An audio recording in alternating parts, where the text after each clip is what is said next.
Hello. Hey guys, how y'all doing? Hope you're all doing well. A whole week that we, didn't get to see you guys. Hopefully you guys enjoyed the first week, that you enjoyed listening to what Jonah had to share with you guys. And as ever, we hope that you are excited to dive into this new week with Andrew and myself as we discuss some kind of important things that the good Lord obviously wants us to know today, and obviously wants to ask to dwell in our own hearts and think about and ask ourselves, hey, is this something I want? Do I want my relationship with God 110% or not? We're gonna accept his invitation. We're gonna go to a banquet. What are we gonna do with what God has provided us here on earth? I think with everything right now, it's a perfect time to talk about on are we choosing to accept God's calling for our lives? So, For sure. be lit as we explore today's readings and lessons. Hopefully, hopefully I enjoyed last week's and had fun with the activity that y'all did on the website. If you haven't had a chance to do it, go do it. It's a lot of fun. Yes, please make sure you check out the website. We're posting a whole lot more stuff on there for you guys. So it's not just the video. It's not just us sitting here being weird and talking to you. Even though we know y'all enjoy it. Yes, even though you obviously enjoy our awkwardness. Our 15 views. Shout out to you guys. But we know that hopefully you guys are also checking out the website. Andrew's put a lot of great work into making it easy for you guys to navigate through and figure out where you can post things, where you can click on. There's extra resources we put for you guys on there, more videos to look at, all kinds of fun stuff. So please make sure you're checking that out too. If it's not user friendly, then Lotus did it. Okay, we'll go with that. Make sure you also have downloaded the MyParish app already, because that's how you're going to get logged into the website, because it has the passwords there and can't get in without the password. Did some Harry Potter stuff to it, so. Wow. Check. So, okay. I guess let's get started. Yeah. All right. So, today's video is we look at the readings today and we see that there's something waiting for us, that we're called to a meal, we're called to a party, I guess, if you would say. We're called to this extravagant feast that God has planned for us, and he's waiting for us to say yes to his invitation. He's invited us all, and now it's kind of just, what are you going to do with that invite type thing? Yeah. If you paid attention to the readings today, Andrew did was kind of on point. Every single reading today described like a banquet or a feast, and we can see that as, wow, God really must care about how we eat. And if you like food, then this is the place for you. These were the readings that spoke to you. These were the ones that were meant for you. And it's like Andrew said, it's God's way of saying, look, I can offer you the best banquet you could possibly ever think of, because with me, there's nothing but goodness, there's nothing but kindness, there's nothing but love. So will you accept that invitation with me that I've given you? Will you accept it? Will you take it into your hearts and not just enjoy the moment with me, but also take it out and live it, so that you can, at the end of it, enjoy it in the kingdom of heaven with me, right? So I really like that. It's a really good question, I think, that God constantly poses to us. I don't know how you guys feel about it, but it's a question that I sometimes like to dodge, because it's like Jesus, like, like, skirt, Jesus be like, hey, like, if you want to love me and live like me, I can offer you the best time of your life, Lourdes, but, is you going to say yes to that? And sometimes I'm like, I don't know, Jesus, like, there's some really cool things here on earth that I'm pretty sure could make me just as happy as you, or, probably even better, because sometimes you're a little too goody good for me, and I'm not about it. And so I think all of us have probably had that happen in our lives, or probably still do, because we're humans and that's how we roll sometimes. But it's a good reminder that Jesus is saying, look, the happiness here on earth that you think you could be fulfilled by is nothing compared to what I have to offer you.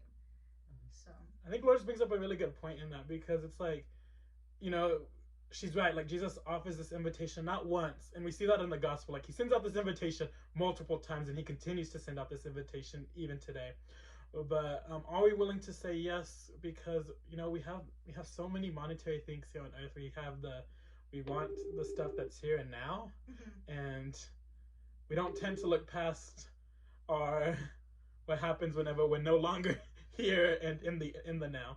So I think it's those things where it's like, God, Lourdes was right. Like, she brings up this good point where we face, God, what do you have waiting for me? Because here on earth, you provided me with so many great things, with so many great opportunities.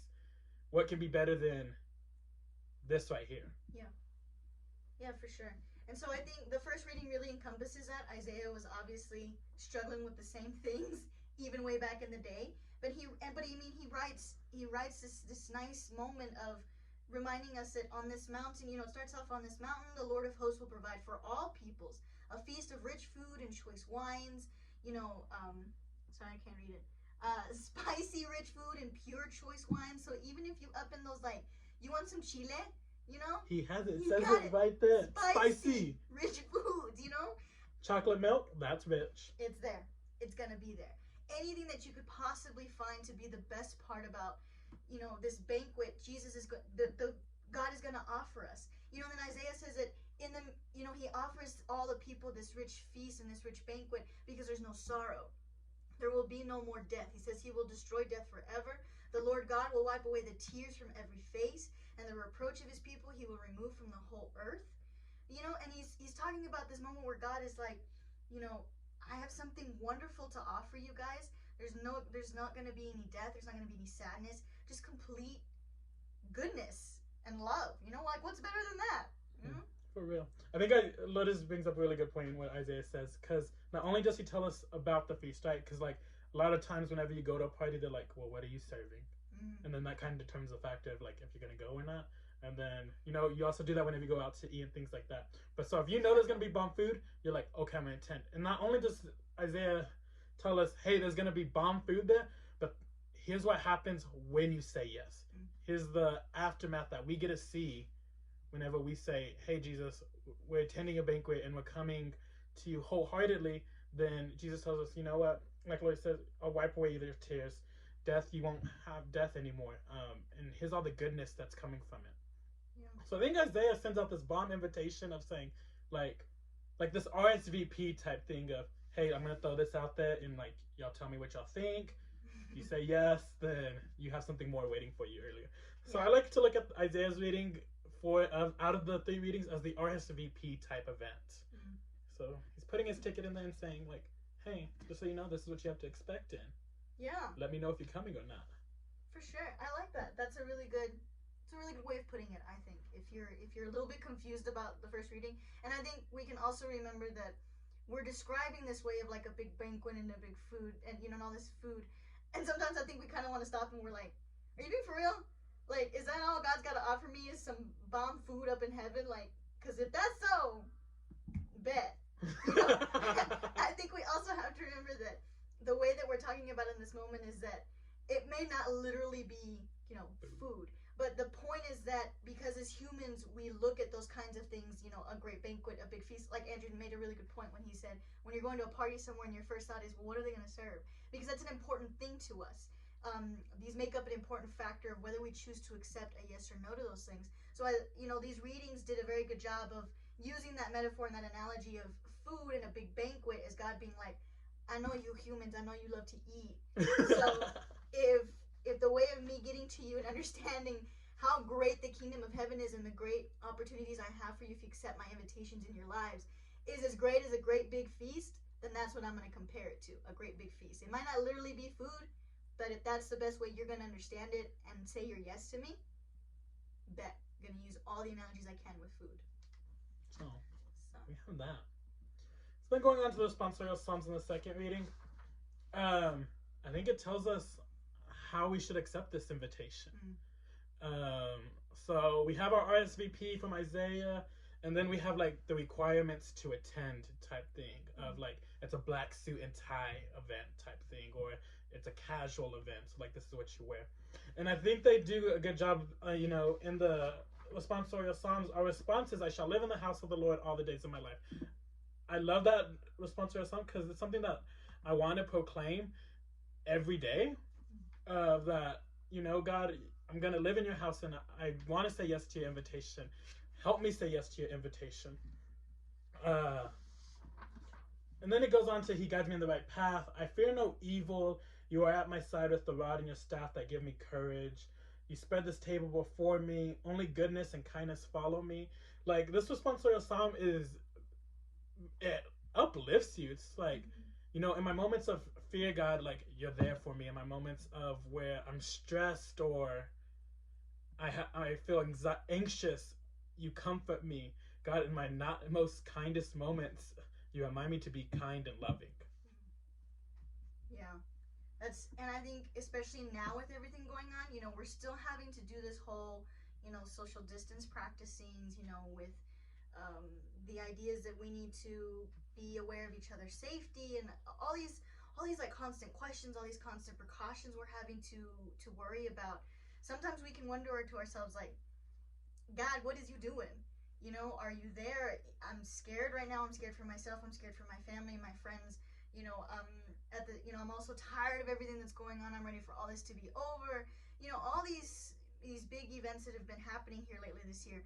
We have to remember that God is there, and that the things that we think can make us happier, that we think can make us feel okay, they won't. And like Andrew was saying, the psalm reminds us that in everything, in every situation, in every moment, God is with us. God is offering us something. God is giving us courage. He's giving us kindness and goodness all the time. He's giving us the constant reassurance that He is there for us. You know, and in response to that, we live our lives for Him because He's given us all these great things in our lives. In our lives, if that makes sense.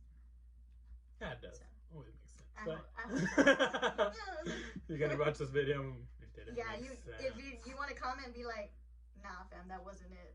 Let me know. Let us know. And then we have the second reading from Philippians, talking about living humble, and how we should live in every circumstance of our lives. And then we have the famous, I can do all things in Him who strengthens me. Shout out to that Bible verse. So you now know where it comes from, is this reading right here. The more you know. Not just that one segment. Just that one segment. There's a whole thing to it. Yeah. The second reading is a really, I don't know how to word this. It was like a, kind of like that boom, like in your gut, kind of telling you, like, hey, you don't have to do things on your own. You can literally do anything through Christ because He strengthens you. And sometimes I think we take, even like Andrew says, it's such a common verse. It's a very popular verse. And I think we take it sometimes a bit for granted because it's been so overused. It's kind of like the whole, like, for God so loved the world that He gave His only Son. Like, it's so overused that we forget how meaningful and how deep it is. You know, because there's another verse in the Bible that says, you know, the faith of a mustard seed, little bitty seed, can do all these wonderful things. You know, if you really wanted to, you could move mountains. And every time I hear that, I'm always like, can I? Yeah, like, can I? You telling me that? I stared really, really. Sometimes I look at a mountain and I stare really, really, really hard, and I'm like, yeah, and I'm like, use the force, move. You know, not enough faith, not even mustard seed. Exactly. Yeah, and that's basically what it is. Is that clearly it takes on a whole new meaning for the verses, that literally, if you had that tiny amount of faith and the belief that with Christ you could literally do anything, you could literally move a mountain. And I think that speaks volumes, because we think as humans, like, nah, I'm Gucci. I don't need Jesus to do anything. I don't need Him.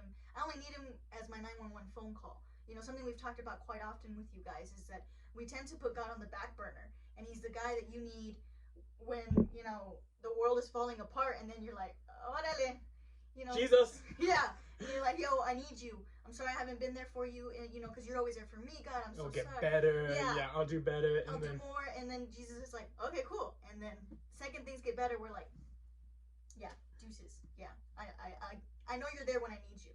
And this reminder that God is telling us, accept my invitation, and my invitation is that through me you can do all these things. You can do anything because I have strengthened you, because I love you, and I'm giving you all the courage and determination you need.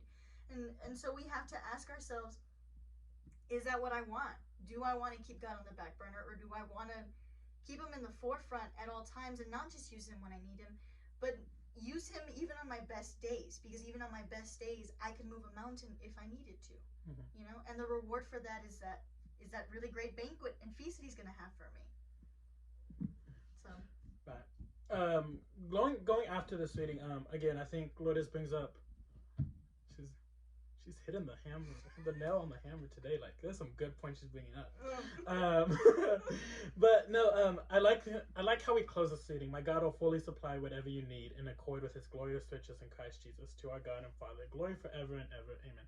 Love how it ends, because, you know, we get told that that through Him we can do anything, and then we get reaffirmed after, not only can we do anything, but He should be everything that we want, and He's going to supply everything that we want. Even in those good times, whenever we think, God, there's nothing else that you could give me that could make me happy, there's nothing that, there's nothing more that you can do, He continues to supply. And I think that's what we need to, encounter in our daily lives on what is God supplying for us in our daily lives. Sometimes we might have a bad day where it's like, God, did you do anything for me today? Or, in those kind of situations. And it's something that, that we can take on, of focusing on where God was in those days, on where we can be thankful for, waking up, thankful for the meal that He provided, shoes on my feet, the family that He let me encounter today, my friends He encountered. There's something out there that God said, you know what, this is what you needed today, and I'm going to continue to supply it for you. Yeah, I really like that, because it's 100% true. The other day I was having a really, really bad day, and it was not the move, right? And it was my day off from work, and I'd already had, I like to spend, if I know I'm not going to do anything with my days off, if I know I don't have, something in particular planned, with ministry or something, and I know the days to myself, I'll try and plan something to do anyways. And mind you, there was a ministry. It was set for ministry.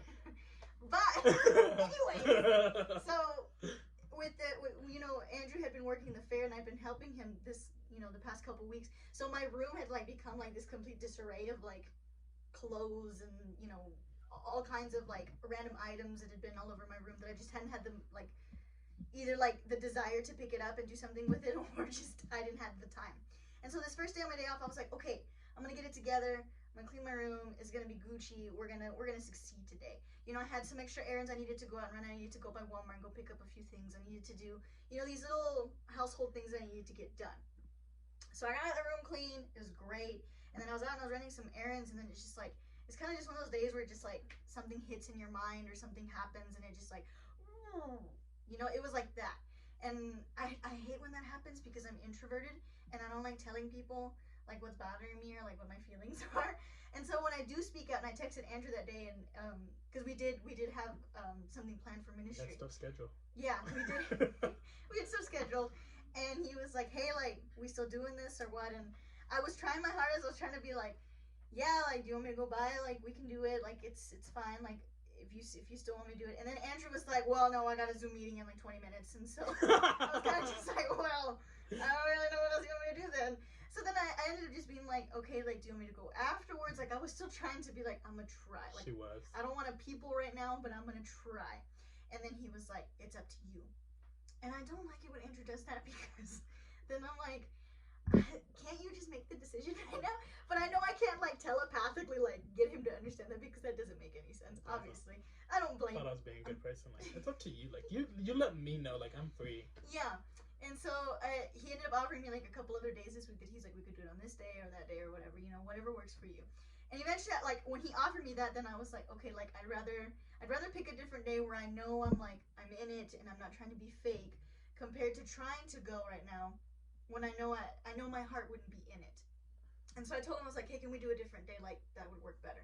So we decided on a different day. Today.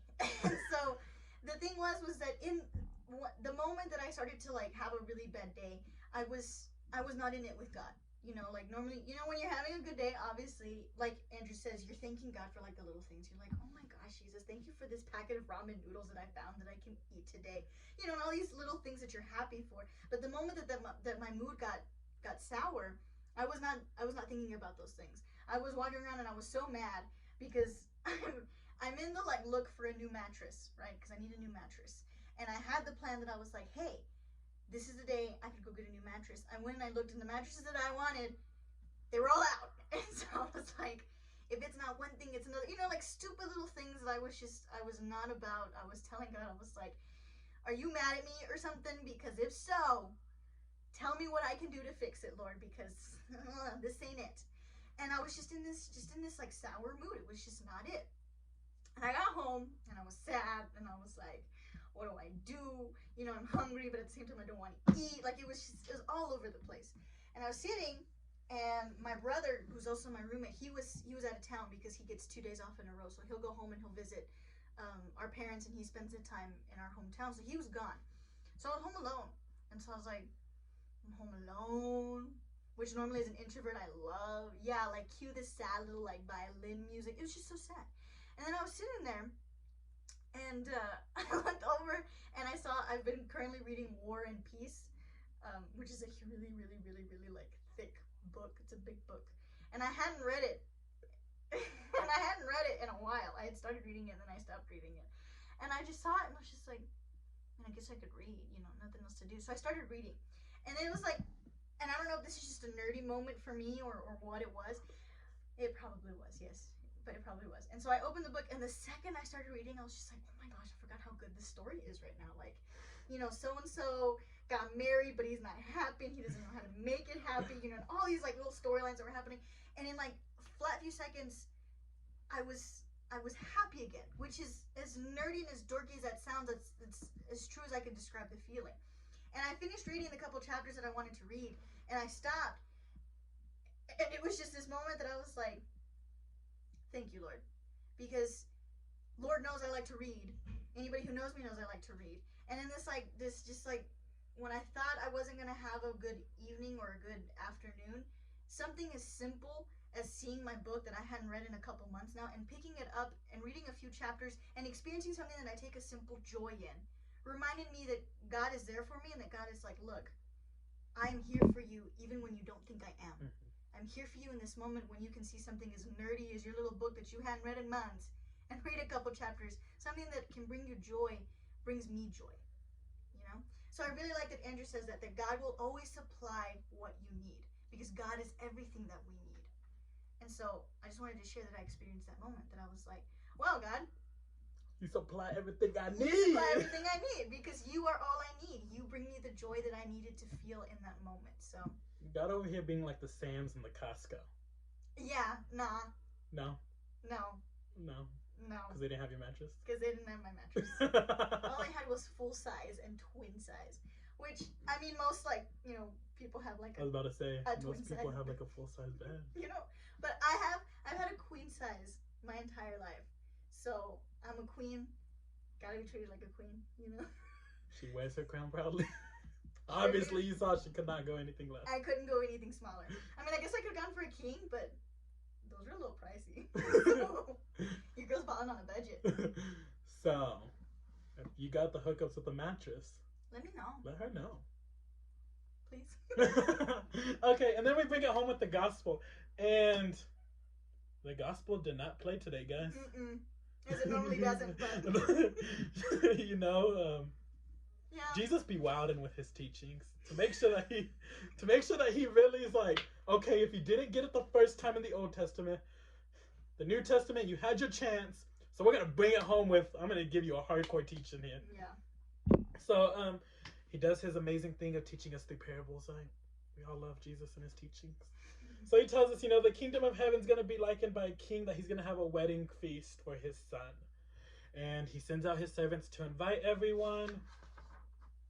Right? Mm-hmm. He sends out his servants to invite everyone, but they refused. Yeah, they were lame-os. What sad day. It's kind of sad.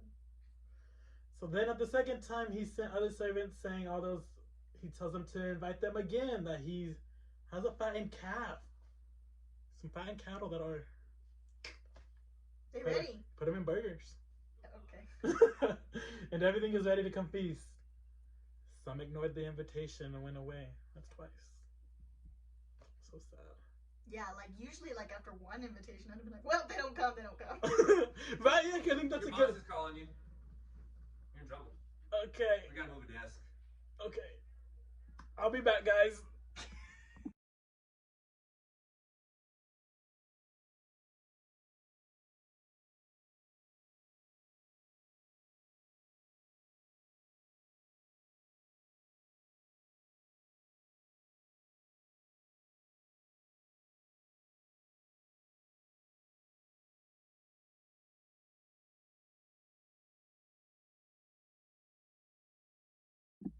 We're back.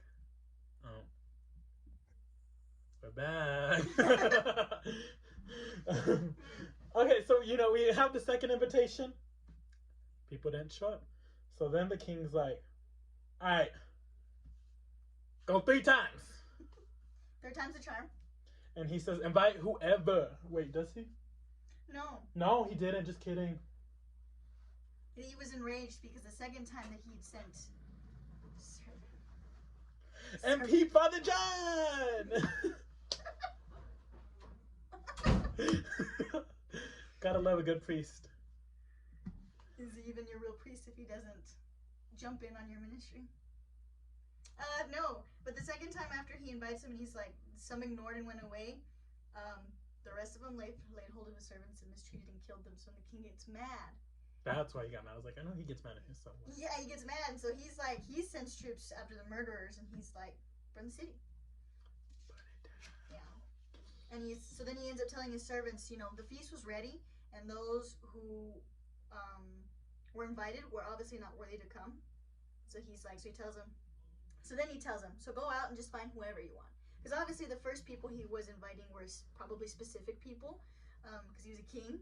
So he ain't just gonna invite anybody. One of them classy people. Yeah, he was like, they got specific invitations. I sent him a dove and everything, and they didn't want to come. And then by the end of it, some of his servants are killed. So he sends out troops, and he's like, you know what? Burn them cities to the ground. And then just invite whoever. Yeah. Then he just tells the servants, go out to the road and just whoever you see, invite them, because clearly the people I invited weren't worthy to come. And it ends up being that it ends with the servants gathered all that they found, bad and good alike, and the hall was filled with people. They invite Thanos and the Avengers. That's a bit much, but that's what it was like, bad and good alike, just so you know. Maybe not. I don't know about that. I don't know about Thanos. Snap. Yeah. Yeah, and then. But yeah, that's essentially what the gospel was. So a king, Jesus is like, let's liken this to a king who has a whole great feast, invites people, nobody shows up, does it again, still don't show up. And by the end of it all, it obviously changes the king's mind that he realized who was worthy and who wasn't worthy enough to come. And likens it obviously to God's invitation to ourselves, which I think really hits the nail on the head here in that ending line when the king tells his servants, those who were invited were not worthy to come. Go out therefore into the main roads and invite to the feast whomever you find. It's kind of like Jesus telling you, he's telling you and me, I invite you over and over and over into this invitation with me. And some of you still ignore it. Some of it you're still not about it. And he kind of comes out to the, and sometimes we take that invitation and we twist it around the same way these people did to the king's servants. They mistreated and they killed some of them. And obviously it enraged the king because the king was like, the heck? And the likeness to that is that God is telling us, when you accept my invitation, what you choose to do with that is up to you. But there comes consequences with it. And obviously, what you chose to do with your invitation that I gave to you is of your own making and of your own choice. Which is obviously a very important point that we would need to discuss as well. When you accept God's invitation, you're accepting it freely, hopefully.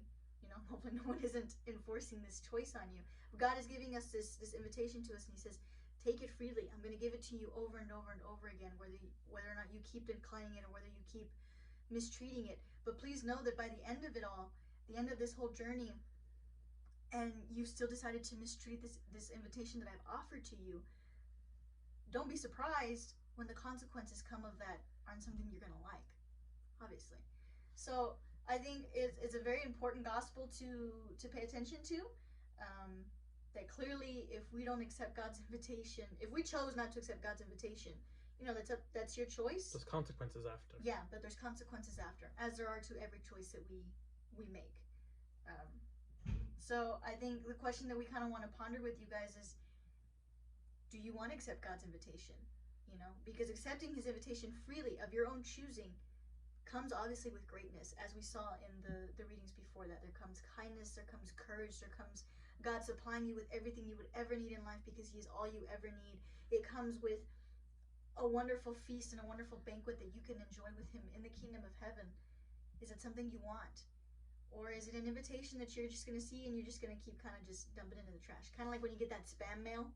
Like when you get that, like I get all this kinds of mail that's like, and I don't know if it's just because they know I'm poor or what, but they're always like, you can qualify for a loan, and they offer me that invitation like over and over and over to like call them, and I'm always just like, maybe not necessarily to that same degree, but it's that same, you get what I'm saying? Like God is offering you this invitation over and over and over again. Right. I think that's something that we need to realize. Like, it's not a one-time invitation. It's not like, hey, you choose me or not. But he's like, because he wants a relationship with us, he wants us to say yes to his invitation. Something he throws out there every day of, are you going to accept my invitation today? Yeah. Are you going to accept my invitation today? Because here's the thing, guys. We can accept it one day and then deny it the next day. Yeah. We always have to be prepared to always say yes to his invitation because God puts it out there every single day. Yeah. I think that's a great way to look at the readings and to leave you with that question on, are we going to accept it today? And how are we going to accept it? What are we planning on doing to be more Christ-like in our lives? Again, the goal for this year is not to just be Christ-like on a Sunday whenever we attend church or in youth, but how are we carrying Christ into our Mondays through Saturdays as well? Yeah, for sure. So, with that being said, I think we can wrap it up. Yeah. If you guys have any questions about the readings or the gospel or anything Andrew and I spoke about, please let us know that too. We want to hear your thoughts and your questions and what's your take on it? What do you think about it? Let us know. Again, follow the YouTube channel. Now it's on the website.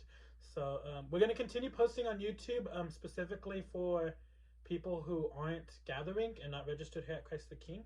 We figured we'd continue posting on the YouTube channel, as well as if you are registered at Christ the King, you have the access to the website and the formation of it also. A win-win-win. Win for everybody as we keep on spreading God's word. Yeah. So please check out the website for the activity that we have for you guys today, so you guys can respond to it and take part in it, and some extra resources that we also have online for you guys to continue pondering this question. It's a moment-to-moment decision to accept God's invitation in your lives, and hopefully we pray that you do choose to accept it. Sometimes it can be hard. Sometimes you can be having a really bad day and it just doesn't feel like you want to accept it, and that's okay. God's invitation to us, like Andrew very wonderfully pointed out, isn't just a one-time deal. God doesn't just give it to you and says, deal or no deal. And God is like, oh, you don't want it today? That's okay. I'm still here for you. I'm going to try again. I'm not going to give up. Yeah.